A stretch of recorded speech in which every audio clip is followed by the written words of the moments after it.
మాది. Entrance gate అక్కడ రెడ్గా కనపడుతుంది కదా, అది మా ఎంట్రన్స్. ఈ ఆపోజిట్ ఏమో ఈ అపార్ట్మెంట్స్లో ఎవరైతే ఉంటారో ఓవరాల్ 3 అపార్ట్మెంట్స్, 4 బ్లాక్స్, 4 ఫ్లోర్స్. మాది అటు గ్రౌండ్ ఫ్లోర్ కాదు, ఇటు ఫస్ట్ ఫ్లోర్ కాదనమాట, ఇన్ బిట్వీన్ ఉంటుంది. సో అందుకని ఇందాక ప్రీవియస్ రీల్లో చెప్పాను, ఇది ఫస్ట్ ఫ్లోర్ అంటారు, సెకండ్ ఫ్లోర్ అంటారు అని. సో ఇది రోడ్ ఎండ్, బాల్కనీ ఎండ్కి వస్తే ఇది. ఆ పక్కన అంతా అడవి ఇంకా పైకి ఉంటుంది, కొండ అనమాట. ఇక్కడ వరకే కనపడుతుంది ప్రస్తుతానికి, బ్యాక్ సైడ్ నుంచి ఏమన్నా కనపడవచ్చు. అంతా అడవి. ఈ పైన ఇంకా రోడ్ లేదు, అక్కడ చివరిగా కార్లు కనబడుతున్నాయి, అదే లాస్ట్ బ్లాక్.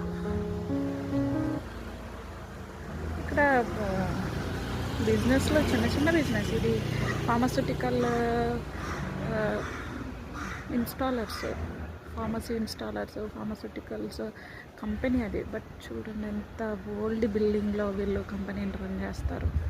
అంటే ఓల్డ్ ట్రెడిషన్స్, అంటే కొత్త వాళ్ళకి లేదు ఛాన్స్. ఇప్పుడు ఎక్కడ ఏదైనా బిజినెస్ పెట్టుకోవాలి అనుకుంటే కనుక మీరు గోవా తెలిసి ఉండాలి కదా, కొంకణి వచ్చి ఉండాలి కంపల్సరీగా. సో కొంకణి వస్తే కనుక ఈజీ అవుతుంది, లేదా మరాఠీ కన్నా మరాఠియన్స్కి ఎక్కువ ప్రయారిటీ.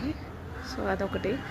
ఇంకోటి ఇక్కడి నుంచి మీకు ఆ మెట్లు కనపడుతున్నాయి, ఇక్కడ గ్రీన్ క్లాత్ ఒకటి కనపడుతుంది.